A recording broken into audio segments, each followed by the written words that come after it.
যখন কোনো কাজ করতেই হবে, কোনো এছাড়া উপায় নেই, একদম বাধ্যতামূলক ব্যাপার আছে, তখন সেক্ষেত্রে আমরা হ্যাভ টু ব্যবহার করতে পারি। এইটুকুই জাস্ট আমরা প্রথম থেকে শুনে আসছি। কিন্তু এর বাইরেও বিভিন্ন রকম নিয়ম নীতি আছে যেগুলো আমাদের বুঝে রাখতে হয়। যে ব্যবহারটা হ্যাভ টু এর হয় সেগুলো বেশ কিছু বিশেষ কারণ আছে যার জন্য আমরা করে থাকি। আজকের এই ভিডিওতে ডিটেলসে আমি আলোচনা করছি এরকম সমস্ত কারণগুলো সম্পর্কে। দেখে নেব 10 রকমের হ্যাভ টু এর ইউনিক ওয়েতে ব্যবহার এবং সমস্ত কিছু এর মাধ্যমে কনফিউশন কাটিয়ে নেব। এসো দেখে নাও খুবই সাধারণভাবে হ্যাভ টু এর ইউজটা আমরা দৈনন্দিন জীবনে কিভাবে করতে পারি, কোন কোন বিষয়গুলো হ্যাভ টু ইউজ করার সময় খেয়াল করতে হয়, সব এখানে আমি ডিটেইলসে আলোচনা করছি। সবার প্রথমে দেখো লেখা আছে অব্লিগেশন অর ডিউটি। যখন এরকম কোনো সিচুয়েশন হয় যেখানে কিছু একটা ডিউটির কথা আসে, তখন সেক্ষেত্রে আমরা হ্যাভ টু ব্যবহার করে থাকি। এক্সাম্পল হিসেবে আমি এখানে একটা বাংলা লাইন দিয়েছি, সেটা ট্রান্সলেট করে হ্যাভ টু অ্যাপ্লাই করে বুঝে নেব। আমাকে আমার বাবা মায়ের দেখাশোনা করতেই হয়। আমাকে আমার বাবা মায়ের দেখাশোনা করতেই হয়। এই লাইনটার মধ্যে একটা অব্লিগেশন বা ডিউটি ব্যাপার আছে, এটা আমার রেসপন্সিবিলিটি, আমার দায়িত্বের ব্যাপার আছে। এরকম সেন্স থেকে আমি যদি লাইনটা লিখি তাহলে সেখানে আমায় হ্যাভ টু ব্যবহার করে বলতে হবে আমাকে আমার বাবা মায়ের দেখাশোনা করতেই হয়। তো এই সেন্সে আমরা লাইনটা এরকম ভাবে লিখতে পারি, I have two. I have two, আমাকে করতেই হয়, কি করতে হয়? দেখাশোনা করতে হয়। তো I have to take care. Take care বলতে পারি take care of my parents. I have to take care of my parents. তাহলে এখানে হ্যাভ টু এর যে ব্যবহারটা হলো, এটা কি অর্থ বোঝাচ্ছে? একটা রেসপন্সিবিলিটি, ডিউটি, অব্লিগেশন ইত্যাদি রকমের সেন্স বোঝাচ্ছে। পরেরটা কি বলছে দেখো, নেসেসিটি। প্রয়োজনীয়তা যখন বোঝাবে, কোনো জিনিস একদম মাস্ট করতে হবে এই সেন্স থেকে, না করলে সমস্যা হয়ে যেতে পারে, এরকম একটা প্রয়োজনীয় ব্যাপার। এখানে বলা হয়েছে আমাদের এখনই বেরোতে হবে, যদি এখন না বেরোই হয়তো একটা কোনো বড় ক্ষতি হয়ে যাবে, ট্রেন মিস করে যাব বা অনেক কিছু হতে পারে, এরকম সেন্সে এখনই বেরোতে হবে। এটা একটা প্রয়োজনীয়তা সেন্স যখন বোঝাচ্ছে, সেই অর্থে হ্যাভ টু আমাদের ব্যবহার করতে হবে। তো সেক্ষেত্রে উই, আমাদের, have to, we have to, এখনই বেরোতে হবে, তো we have to leave now. We have to leave now. We have to leave now. তাহলে হ্যাভ টু এর ব্যবহারটা এখানে নেসেসিটি বোঝাতে ব্যবহার হলো। পরেরটা রুলস অর ল। আইন কানুন মানার যে বিষয়টা, সেটা খুবই একটা গুরুত্বপূর্ণ ফ্যাক্ট। এরকম ধরনের যখন কোনো রুল বা ল এর বিষয় থাকে সেখানে আমরা হ্যাভ টু ব্যবহার করি। যেমন তোমাকে ট্রাফিক আইন মানতেই হবে। ট্রাফিক আইন মানতেই হবে, না মানলে বিরাট বড় ক্ষতি হবে, এরকম সেন্স, এটা আইনসম্মত বিষয়। তো এরকম অর্থে আমরা হ্যাভ টু ব্যবহার করে থাকি। তো সেই সেন্সে তোমাকে you have to, you have to মানতেই হবে। এখানে মানা সেন্সে আমরা ওবে বলতে পারি, ফলো বলতে পারি। এখানে ফলো লিখছি, ফলোটা বেটার সাউন্ড করে। You have to follow traffic আইন, follow the traffic rules, the traffic rules. You have to follow the traffic rules, এরকম ভাবে। পরেরটা দেখো, ডেইলি রুটিন বা হ্যাবিট বোঝায়, অভ্যাস বোঝাবে একটা, যেটা সব সময়ের জন্য কাউকে হয়তো ফলো করতেই হয়, এরকম একটা ব্যাপার। এখানে যেমন দেখো, ওকে প্রতিদিন সকাল 6টায় উঠতেই হয়। প্রতিদিন সকাল 6টায় উঠতেই হয়, এটা একটা, এই যে দেখো বলা হয়েছে উঠতেই হয়, মানে জোর দেওয়া হলো, এটা করতেই হয়। তো এই সেন্সে এখানে আমরা হ্যাভ টু ব্যবহার করব, একটা ডেইলি রুটিন বোঝাচ্ছে। তো সেই সেন্সে লেখা যাক, ওকে অর্থে হি ব্যবহার করতে পারি। হি হ্যাজ টু লিখতে হবে, এখানে আর হ্যাভ টু লিখলে হবে না। He has to wake up. He has to wake up কখন? না প্রতিদিন সকাল 6টায়, at 6 AM every day. He has to wake up at 6 AM every day. প্রতিদিন সকাল 6টায় তাকে উঠতে হয়। তাহলে এখানে হ্যাজ টু ব্যবহার হলো একটা হ্যাবিট বা ডেইলি রুটিন বোঝানোর জন্য। পরেরটা পাস্ট অব্লিগেশন। মানে কিছু একটা বিষয় এমন ছিল যেখানে ঘটনাটা অতীতকালে করা বাধ্যতামূলক ছিল, এরকম একটা সেন্সে, তখন সেক্ষেত্রে হ্যাভ টু এবং হ্যাজ টু এর পাস্ট হ্যাড টু সেটা ব্যবহার করতে হবে।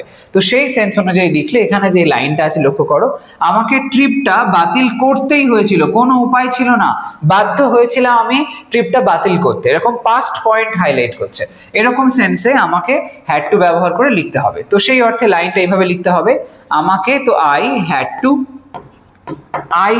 cancel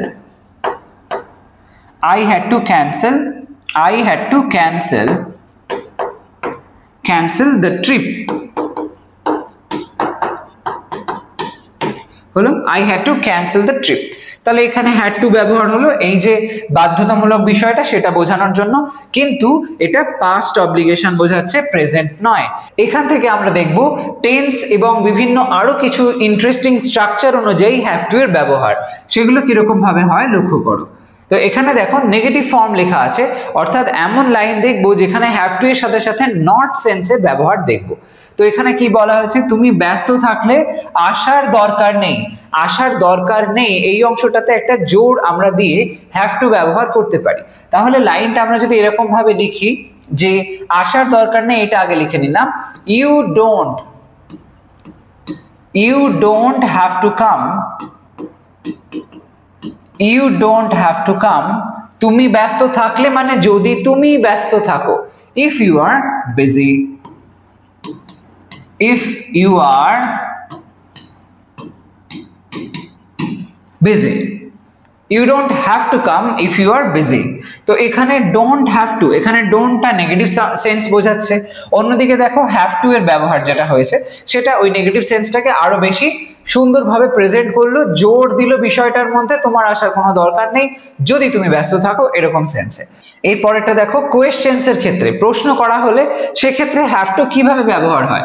লাইনটা কি বলছে, ওর কি মিটিং এ যোগ দিতেই হবে, হ্যাঁ দিতে হবে বা না দিতে হবে না, তার মানে এই লাইনটা ইয়েস নো কোয়েশ্চেন হয়েছে, তো অক্সিলারি দিয়ে আমরা কোয়েশ্চেন করব। তাহলে লাইনটা এইভাবে বলতে পারি, ওর কি, তো ডাজ শি, এরকম বলতে পারি, ডাজ শি, তারপরে লিখতে হবে have to, does she have to meeting এ যোগ দিতেই হবে, does she have to attend, যোগ দেওয়া সেন্সে অ্যাটেন্ড বলতে পারি এখানে, অ্যাটেন্ড দ্য মিটিং,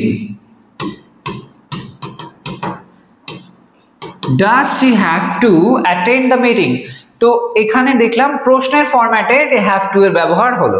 পরেরটা ফিউচার অব্লিগেশন বোঝাতে, অর্থাৎ একটু আগে আমি তোমাদেরকে বললাম যে পাস্ট অব্লিগেশন তারপরে প্রেজেন্ট অব্লিগেশনও দেখেছি, এখন হচ্ছে ফিউচার অব্লিগেশন, যেখানে ভবিষ্যতের কোনো একটা বিষয় একদম বাধ্যবাধকতার ব্যাপার রয়েছে কিছু একটা, এরকম সেন্সে আমরা পয়েন্টটাকে বলবো। এখানে কি বলা হয়েছে দেখো, আমাকে কাল দেরি পর্যন্ত কাজ করতেই হবে, মানে কালকে আমার বেশ দেরি হবে, সেই সময় পর্যন্ত কাজ করতে হবে।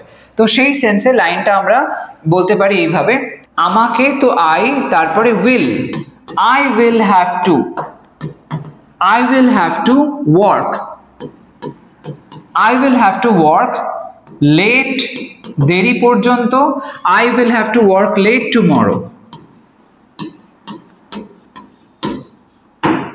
I will have to work late tomorrow.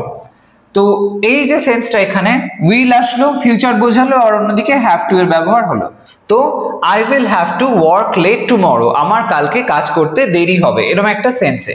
তো এই যে অর্থটা এখানে বোঝালো, এই করতেই হবে বাধ্যতামূলক সেন্সটাও আসছে, সেই জন্য আরো এখানে আমরা হ্যাভ টু ব্যবহার করলাম। পরেরটা পারফেক্ট টেন্সে দেখো, এখানে দেখবো পারফেক্টে যখন ফরম্যাটটা হয় তখন কিরকম ধরনের ইউনিক কনসেপ্টটা এখানে দেখতে পাই। দেখো, আমাকে সারা জীবন সংগ্রাম করেই যেতে হয়েছে, আমাকে সারা জীবন সংগ্রাম করেই যেতে হয়েছে, এই সেন্সে যদি লাইনটা লিখি কিভাবে করতে হবে। তো আমাকে আই হ্যাভ, যেহেতু পারফেক্ট টেন্সে লিখছি, হয়েছে বলা হয়েছে, তাই জন্য হ্যাভ দিতে হবে, তারপরে আমরা V3 করব। কিন্তু এখানে ভার্বের থার্ড ফর্ম হিসেবে কাকে ব্যবহার করব, কোন ভার্বটা, আমরা এখানে হ্যাভ টুকেই, এই হ্যাভ টু এর হ্যাভটাকে মেন ভার্ব হিসেবে ইউজ করব। তো সেই সেন্সে হ্যাভ এর থার্ড ফর্ম হয়ে যাবে had, I have had, I have had to struggle, I have had to struggle, আমাকে সারা জীবন সংগ্রাম করেই যেতে হয়েছে, all my life, এরকম বলতে পারি। I have had to struggle all my life. তো এখানে have ব্যবহার হলো, তারপরে এই had to আসলো, have এর থার্ড ফর্ম হিসাবে এখানে had ব্যবহার হয়েছে। ওকে, তাহলে এখানেও দেখতে পেলাম যে পারফেক্টেও কিন্তু have to পসিবল যদি এরকম ভাবে লাইন আমরা বানাই। এবার দেখো কন্টিনিউয়াস ফর্ম, মানে যখন আমরা বিভিন্ন টেন্সে হতে পারে, যেমনটা পারফেক্টের টেন্সটা এটাও বিভিন্ন রকম হতে পারে, এটা প্রেজেন্ট পারফেক্ট হয়েছে, এটা পাস্ট পারফেক্টে হলে আই হ্যাড হতো, সেরকম ভাবেই কন্টিনিউয়াস ফর্ম যখন হবে সেখানে কিভাবে হ্যাভ টু কাজ করে সেটা লক্ষ্য করো। এটাও কিন্তু পাস্ট, প্রেজেন্ট, ফিউচার সবেতেই হতে পারে, তবে ফিউচারে ব্যবহারটা খুব একটা লক্ষ্য করা যায় না, পাস্ট এবং প্রেজেন্টে হয়। কন্টিনিউয়াস ফর্ম কি বলছে? আমাকে কাজটা বারবার করতে হচ্ছে, আমাকে কাজটা বারবার করতে হচ্ছে বা করতেই হচ্ছে, এরকম সেন্সে, বাধ্যতামূলক। তো এই অর্থে লিখলে লাইনটা এইভাবে বলতে হবে, আই অ্যাম। যেহেতু কন্টিনিউয়াস, প্রেজেন্ট কন্টিনিউয়াসে বলা হয়েছে তাই জন্য অ্যাম ইজ আর এর ব্যবহার করতে হয়। তো আই এর পরে অ্যাম বসবে, তারপরে লিখবো আই অ্যাম হ্যাভিং, তারপরে লিখতে হবে to, having to, have to হয়ে যাবে হ্যাভিং টু।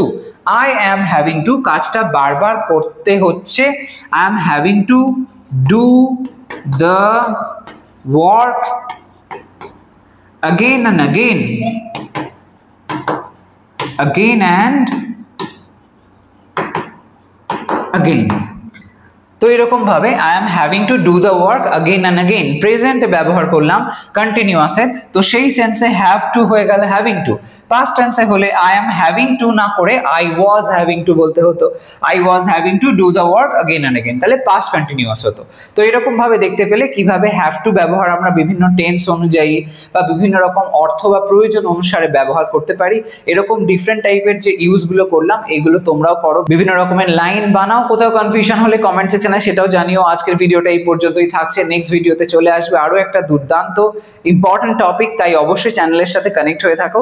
এই ভিডিওটা যদি মনে হয় বেশি ইনফরমেটিভ ছিল তাহলে একটা লাইক করতে ভুলো না, শেয়ার করো সমস্ত ফ্রেন্ডসের সাথে। আজ তবে আসি, সবাই ভালো থেকো, সুস্থ থেকো, বাই বাই।